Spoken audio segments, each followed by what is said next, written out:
Okay, this is a look at question 6 from exercise 3L from the textbook. We'll read through the question and we'll go from there. So, a construction firm has won a contract to build cable car pylons at various positions on the side of a mountain. Because of the difficulties associated with construction in alpine areas, the construction firm will be paid an extra amount, C dollars, for each pylon, given by the formula C equals 240h plus 100h squared, where h is the height in kilometres above sea level. So first off, what the hell is this question talking about? Well, it's talking about building some of these. Okay, they're called lift towers or cable car pylons. This is a seated cable car, of course, has more of a box-shaped internal area that the people would sit in, but it's building one of these. This is actually a picture from Falls Creek in Australia. But yeah, the problem is talking about building these, and because they're built up high in remote locations, the company is going to get paid some extra dollars. But how to go about the problem? Okay, sketch a graph of C as a function of h. So that means h is going to be our x-axis, C is going to be our y. Comment on the possible values of h. Well, a little bit of Google foo or just some general knowledge would know that in Australia, the tallest mountain is a bit over 2 kilometres high. Okay, well, that's for Australia. Now, alpine regions technically only start from about 1 kilometre up. So, straight off the bat for part A, we could say our domain is between 1 and 2 kilometres. Okay.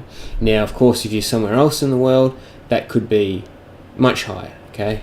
Everest goes up much higher. Most countries actually have much higher mountains than Australia does. So part A. Now we need to sketch a graph. Okay. So first off, to sketch a graph, we need to know all our intercepts and turning point. So we'll rewrite it in standard quadratic form.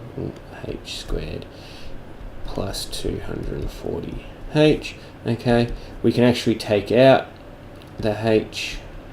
Gives us 100h plus 240.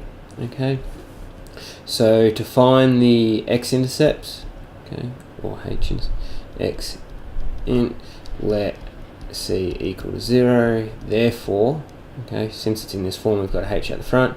H is equal to 0, or we get 0 equals 100h plus 240. We can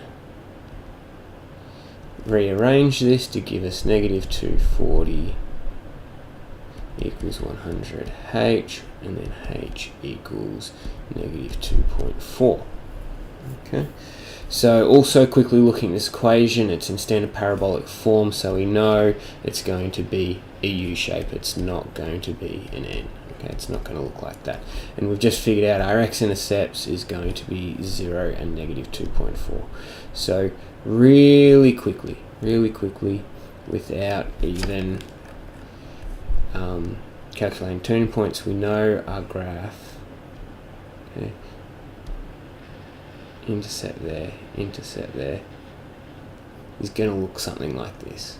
Okay, where we have h and we have cos. Now, we're talking about h being values of height in kilometres, okay, above sea level. Are we going to be building ski lift pylons below sea level? I don't think so. Okay, so all of this is useless information. So realistically, we have a graph going up like this. Okay, and all we know is that point is 0, 0. Where we have height and we have cost. Okay, so this isn't telling us anything. We just know the higher it is, the more money the person's going to make. That's what it's telling us. Okay, but we're not getting any useful information. So what the solutions in the textbook show, what they actually do is they put in 1, 2, 3, and 4. Okay, and because remember this is in kilometers, okay, and they calculate the actual equivalent values. So let's do that for at least just maybe at 0.2, so we have a rough idea of what's happening. So if we put in 2, we get C is equal to 100 times 2 squared plus 240 times 2. Okay, we get, that's 400 plus 240 is 480 equals 880. Okay, and we go back up to our problem. Okay, so they're going to get an extra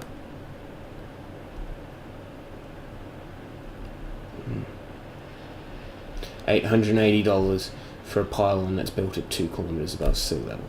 Okay, we'll try it also at 4. We go 100 by 4 squared plus 240 by 4 gives us 4, that's 16, so 1600 plus 800 plus 8 fours is 12, so plus 120, that gives us 920.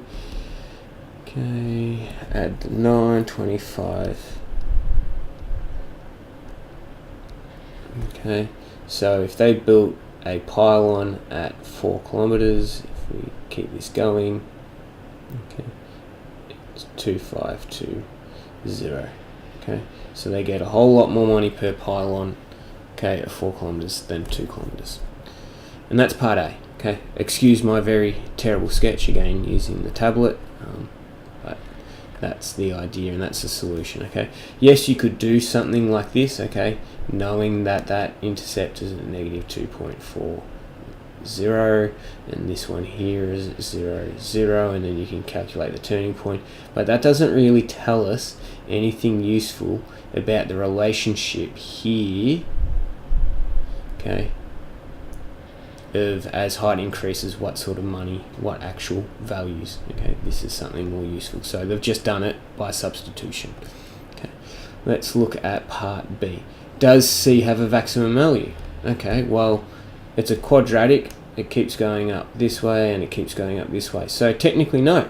Okay, this value, we have an unlimited C. If we go higher and higher and higher, our C value, okay, the amount of money the company's going to make is going to be high.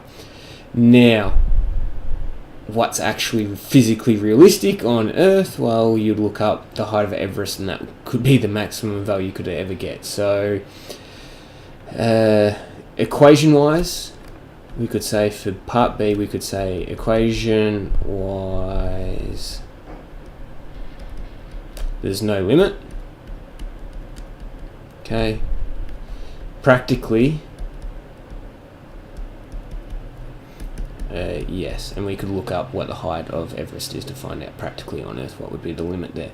Okay, and then part C, what is the value for a pylon built an altitude of 2,500 meters? Okay, so H is equal to 2,500 meters. Now we need to remember that our equation, okay, is in kilometers above sea level, so we need to convert that, okay, which is equal to 2.5 kilometers. Okay, we're just dividing by 1,000 is the conversion factor, and then we can just substitute that in. So C is equal to 100 by 2.5 squared plus 240 by 2.5, and if you put that in your calculator,